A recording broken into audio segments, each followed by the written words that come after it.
बिस्मिल्लाहिर्रहमानिर्रहीम। अस्सलाम वालेकुम फ्रेंड्स, कैसे हैं आप सब लोग। उम्मीद है आप सब ठीक ठाक होंगे। दोस्तों, आप देख रहे हैं TS knowledge TV YouTube channel. Welcome to our YouTube channel.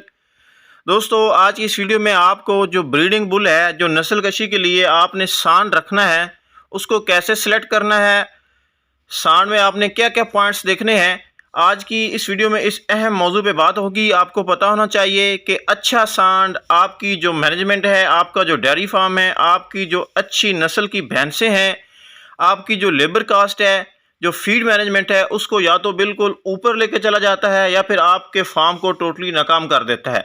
जब आने वाली नस्ल जो होगी आपके पास वही अच्छी नहीं होगी, अच्छा बुल ही आप सिलेक्ट नहीं कर सकेंगे, तो आपका जो डेयरी फार्म है वो कभी भी प्रॉफिटेबल नहीं हो सकता। तो आइए चलते हैं आज की इस वीडियो में डॉक्टर अवैस अहमद विक साहब के पास, उनसे पूछते हैं कि अच्छे बुल में क्या क्या खसूसियात होनी चाहिए। वो फिजिकली प्रैक्टिकली आपको दिखाते हैं। जी डॉक्टर साहब, अस्सलाम वालेकुम।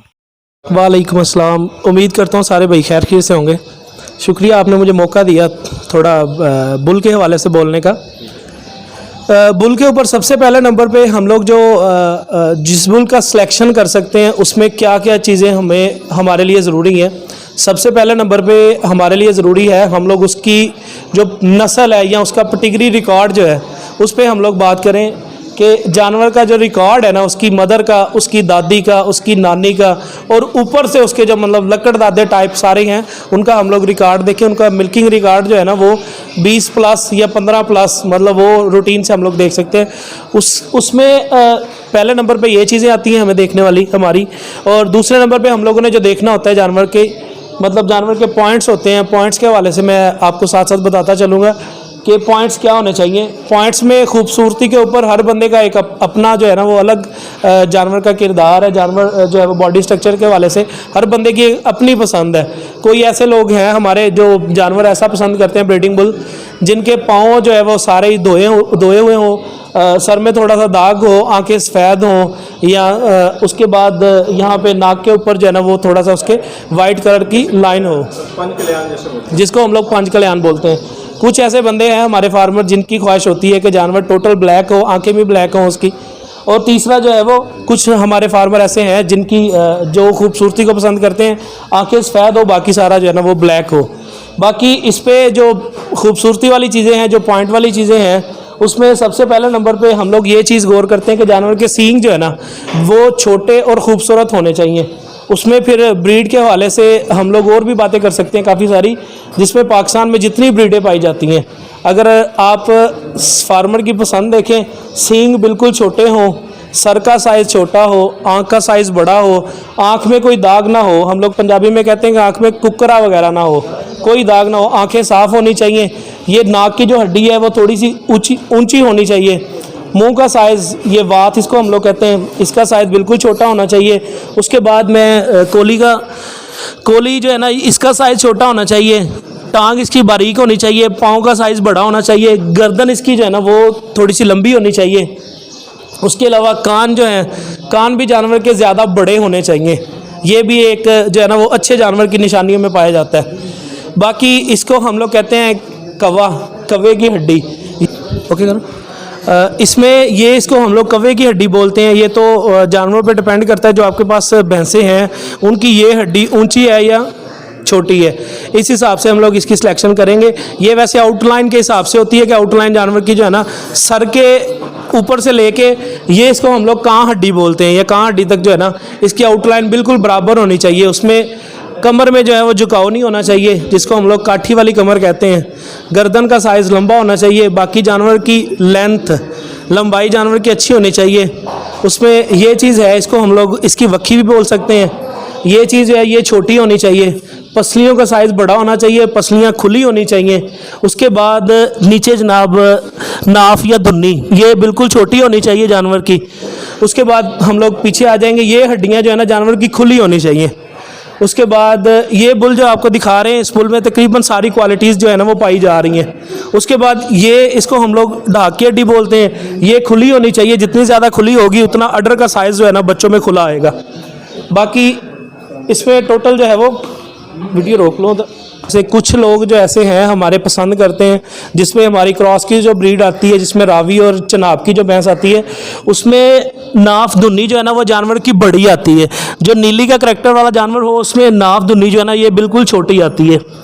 बाकी इसके अलावा वक्की का मैं बता चुका हूँ, ये इसको हम लोग वक्की की हड्डी भी कह सकते हैं और पुट्ठे की हड्डी भी हम लोग कहते हैं। इसमें ये जितनी ज़्यादा खुली होगी उतना जानवर का जो है ना पीछे वाला हिस्सा वो खुला होगा और अडर खूबसूरत बनेगा। उसके बाद यहाँ पे आके इसको हम लोग कान हड्डी कहते हैं। कान हड्डी के साथ जो है ना ये बहुत सारे लोग ऐसे हैं जो 3 हड्डी और 1 हड्डी का फ़र्क जो है ना वो हमेशा बताते हैं। 1 हड्डी वाला जो जानवर होता है उसमें ये चीज़ पाई जाती है कि उसका जो बैक बोन है ना पीछे वाला हिस्सा वो जल्दी कमज़ोर नहीं होता 1 हड्डी वाला। जो 3 हड्डियों वाले जानवर होते हैं उनका बैक बोन जो है ना वो जल्दी कमज़ोर हो जाता है। बाकी दुम का साइज़ बिल्कुल एक बराबर होना चाहिए, बारीक होनी चाहिए दुम। जो अच्छे बुल की मतलब क्वालिटीज़ हैं उसमें ये चीज़ खुड्डा जो है ये थोड़ा सा नज़र आना चाहिए जैसे इस जानवर का आ रहा है। नॉर्मल सा वेट होना चाहिए। इसके जो मेन करैक्टर हैं सबसे ज़्यादा जिसको लोग पसंद करते हैं जी, टेस्टिकल्स या आंट कह सकते हैं हम लोग इसकी आंट चीरी लोग पसंद करते हैं। कुछ लोग हमारे जंग वाले एरिया के जो लोग हैं वो इनको चीरी हुई पसंद करते हैं, आपस में कटा हो। बाकी जो है इसका काम सिर्फ स्पर्म पैदा करना है। इसका अडर क्वालिटी के हिसाब से कोई काम नहीं है, ना अडर क्वालिटी पे ये काम करता है। तोड़ना थोड़ा जा एक दफ़ा। जो टेस्टिकल का काम होता है, बेसिकली टेस्टिकल का काम ये सिर्फ स्पर्म पैदा करना है। टेस्टिकल अडर क्वालिटी को कोई बेहतर नहीं करता, ना इसका अडर क्वालिटी के साथ कोई काम है। बाकी जो है वो अडर के हवाले से उसकी पेडिग्री रिकॉर्ड पे जाना पड़ता है। बाकी जनाब आज आरफ साई साहब, शहबाज साहब, हमारे ZSM zonal sales manager Dairy Lac के डॉक्टर जाहिद साहब, ये जनाब इन्होंने मुझे मौका दिया है कि इसका नाम भी जनाब आप ही रख दें। मेरे पास एक बुल था जो मैंने पिछले दिनों में सेल कर दिया है, उसका नाम बिल्ला था। इसकी आंखें जो है ना वो सेम उसके जैसी हैं, बिल्ली सी। जनाब मैं एक दिन आया था पंजाबी में, मैंने थोड़ा सा मतलब किया था प्रोग्राम यहाँ पे कि बल्ब आ रखा चमक दियाँ ने दियाँ, तो जनाब इसलिए इसका नाम जो है ना वो मैं बिल्ला सेलेक्ट करता हूँ कि जनाब ये अच्छी अच्छी भैंसें इनके पास बनाए और अच्छा मतलब जो है ना इनका जो आगे वाला रिकॉर्ड है, अच्छी भैंसें इनके पास फार्म पे तैयार हों। ये जनाब बुल की तो टोटल तारीफ़ है। ये चीज़ें जो है वो लोगों के पास अगर बुल के ज़रिए आ जाए ना तो हमारे पास आगे वाले जो बच्चे हैं, हमारी जो आगे वाली नस्ल है वो हम लोग बेहतर से बेहतर इस तरीके से बना सकते हैं। क्वेश्चन है कि आपने कहा था कि जो इसकी टांग है वो पतली होनी चाहिए और पाँव जो है वो मोटे होने चाहिए इसके। तो कुछ लोग हैं वो ये समझते हैं कि टांग जानवर की जितनी छोटी हो और जितनी हैवी हो वो जानवर उतना अच्छा होता है और नस्ली होता है। सर इसमें पाकिस्तान में जो नस्लें पाई जाती हैं ना उनमें हर जानवर का एक अलग बॉडी स्ट्रक्चर है, जिसमें रावी का साइज़ बहुत बड़ा है, नीली का साइज़ दरमियाना है, कुंडी का साइज़ और है, हमारे पास इज़ा खेली का साइज़ और है, और उसके अलावा जो है वो चनाब की जो ब्रीड है उसका साइज़ और है। इसकी जो टांग है वो टांग आप कहाँ से कंसीडर करते हो? पाँव आप जो हिस्सा है इसका पाँव वाला आपने कहा कि चौड़ा होना चाहिए, वो कहाँ से? इसके ज़रा करीब आके दिखाएं आप। ये चीज़ जो है वो इसको हम लोग पाँव कहते हैं जानवर का। इसका साइज़ जितना ज़्यादा बड़ा होगा ना उसमें ये चीज़ पाई जाएगी। बुज़ुर्ग ये चीज़ बताते हैं हमेशा कि ये जो चीज़ है ना, ये जिसका साइज़ बड़ा होगा ना उसमें आदतें कम होंगी जो मतलब जानवर को ख़राब करने वाली हैं। एक होता है कि 10 जानवर जा रहे हैं, भागना शुरू कर दिया है, जिन जानवरों में ये साइज़ होगा ना वो जानवर जो है ना वो अच्छा भी होगा और नरम आराम से चलेगा, उसमें आदतें भी अच्छी होंगी। टांग का इसलिए हम लोग बोलते हैं कि टांग जो है ना वो छोटी का, कि टांगे जो है ना टांगों के ऊपर जितना लोड ना आए, उसका बॉडी का लोड जो है ना वो नॉर्मल रहे। कुछ ऐसे जानवर होते हैं जिनकी टांगें ज़्यादा मोटी होती हैं, मोटी होने की वजह से ऊपर से लोड आ जाता है, भैंसों के ऊपर लोड आता है, भैंसें भी ख़राब होती हैं। बाकी करैक्टर में जो है वो ब्रीक जो है ना वो मतलब टांग जो है वो नीली में पाई जाती है। ये जनाब इसके पुट्ठे की हम लोग बात कर रहे थे।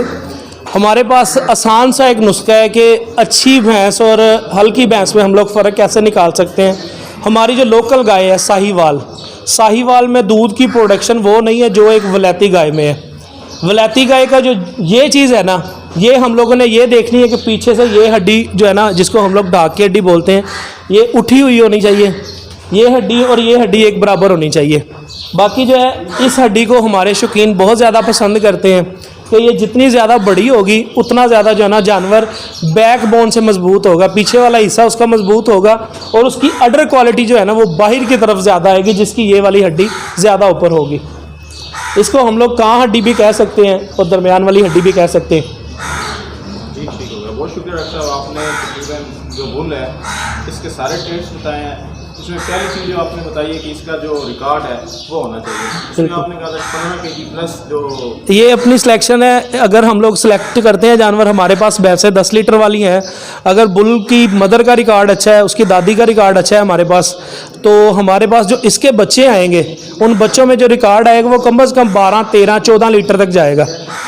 अब जो रूटीन की भैंसें होगी उनसे अच्छा रिकॉर्ड जो है ना वो बुल के ज़रिए हम लोग बना सकते हैं। अगर बुल अच्छा होगा तो हम लोग अपनी जो आने वाली नस्ल है उसको हम लोग बेहतर से बेहतर कर सकते हैं। अच्छा डॉक्टर साहब, एक चीज़ बहुत ज़्यादा कंफ्यूजन होती है, सारे लोग पूछते हैं कि अगर एक भैंस है उसमें साड़ू आ रहा है, तो क्या ऐसी भैंस जिसमें कुछ जो बीमारियां हैं वो आ रही हैं, कुछ ऐसी बीमारियां होती हैं जो माँ से आगे बुल की तरफ और बुल से आगे औलाद की तरफ ट्रांसफर होती सर बहुत सारे कुछ ऐसी बीमारी हैं जो बैक्टीरियल डिजीज़ हैं, कुछ वायरल हैं। वायरल डिजीज़ जो है वो एक से दूसरे में ट्रांसफ़र होती है, लेकिन नस्ल दर नस्ल जो है ना वो ट्रांसफ़र नहीं होती। जो साड़ू है वो बैक्टीरियल है, उसको हम लोग नस्ल में नहीं बोल सकते कभी भी कि यार इसमें इसकी मदर में साड़ू आया था तो इसके बच्चों में भी आगे साड़ू आएगा, ऐसा हो ही नहीं सकता। साड़ू बैक्टीरियल बीमारी है। बैक्टीरियल बीमारी जो है ना वो जीन्स में ट्रांसफ़र नहीं होती, नस्ल में ट्रांसफ़र नहीं होती। इसके अलावा जो प्रोलैप्स का मसला होता है, प्रोलैप्स में कुछ ऐसे जानवर हैं जिनका मतलब नस्ल दर नस्ल चलता आ रहा है, लेकिन उसमें भी तहकीक की गई है कि उसका जो मेन मसला है ना वो जानवर की इन्वायरमेंट पे है। जानवर जब हमारा प्रेग्नेंट हो जाता है उसको हम लोग खुराक इस हिसाब से देते हैं कि उसको ज़्यादा अंदर से खुशक कर देते हैं। खुशक करने की वजह से या कैल्शियम की कमी की वजह से, क्योंकि बच्चे की जो हड्डी है ना वो कैल्शियम और फास्फोरस के मुरक्कब से बन रही है। ये दोनों चीज़ों की वजह से बच्चा ग्रो कर रहा है पेट में। जानवर को हम लोग उस रूटीन से खुराक नहीं देते, खुराक की कमी की वजह से उसको कब्ज़ हो जाती है या जिसमें कैल्शियम की कमी आती है, जिस वजह से वो प्रोलैप्स, रेक्टम प्रोलैप्स या वजाइनल प्रोलैप्स दोनों ही कर सकता है। बाकी जीन्स में ट्रांसफ़र होने वाली ये चीज़ नहीं है कभी भी। बुल के साथ इसका कोई कनेक्शन नहीं है। बुल के ज़रिए कोई भी बीमारी ट्रांसफ़र नहीं हो सकती। अच्छा, एक जो बुल है डॉक्टर साहब वो कितना अर्सा तक फर्टाइल रह सकता है, मतलब कितनी उस एज में उसकी जो फर्टिलिटी रेट होता है? ये हम लोग इसका कुछ भी नहीं कह सकते, क्योंकि मेरे नज़र में ऐसे भैंसें भी हैं जिनकी बच्चियां जो है वो 10-10 सुए सू चुकी हैं और भैंसा जो है वो भी लोगों के पास खड़ा है, वो बच्चे दे रहा है। मतलब ये मैनेजमेंट पे होता है, मैनेजमेंट होगी, अच्छी डाइट होगी। बिल्कुल बिल्कुल ऐसे ही है। तो आम देखा ये जाता है कि जो ब्रीडिंग बुल होता है उसकी खुराक पे कोई तवज्जो नहीं दी जाती, उसको कोई मंडा वगैरह या ऐसी चीज़ कोई नहीं दी जाती। सर असल में ये समझ लें सोशल मीडिया का दौर है, आपकी समझ लें खिदमात का शुक्रिया कि आप टाइम दिया आपने कि ये चीज़ें जो है ना वो आज सोशल मीडिया के ज़रिए लोगों को पता चली हैं कि बुल की सिलेक्शन अगर अच्छी हो सके हमारे पास तो हम लोग नस्ल अच्छी बना सकते हैं। हमारे लोग इसलिए केयर नहीं करते थे, बहुत सारे लोग हैं, देहाती एरिया में काम करता हूँ तो यहाँ पे ये चीज़ें देखने को आती हैं कि लोग ये कहते हैं कि चलो यार ये जनाब रेडी का काम भी देगा और बुल का काम भी देगा। जब हम लोगों ने एक सिलेक्टेड बुल अपने पास रखा है उससे सिर्फ ब्रीडिंग का ही काम लें, ना कि उसको हम लोग रेडी में जनाब बांधें, उसके जरिए चारा लेके आएँ। बाकी ब्रीडिंग बुल पे इसलिए कम लोग ध्यान देते हैं, इसको बहुत सारी ऐसी चीज़ें हैं जो नहीं दे सकते हम लोग, रूटीन के हिसाब से इसको रखना पड़ता है। ना इसका वेट इतना ज़्यादा होना चाहिए, ना इसका वेट इतना कम होना चाहिए, मीडियम साइज़ का वेट हो जिसके ज़रिए भैंस इसका वेट उठा सके और अच्छे तरीके से क्रॉस कर सके जानवर। तो एक जो ब्रीडिंग बुल है उसकी क्या खुराक होनी चाहिए? ब्रीडिंग बुल की रूटीन से कम बॉडी वेट के हिसाब से ड्राई मैटर जानवर का होता है हमेशा ही, इसको हम लोग ड्राई मैटर दे सकते हैं 100 किलो के हिसाब से। ड्राई मैटर 3% चलता है, एक फार्मूला है हमारे पास, उसका हमने 3%, अगर इसका वेट हमारे पास 500 किलो है, 500 किलो का हम लोगों ने ड्राई मैटर निकाला, हमारे पास 15 किलो बच गया।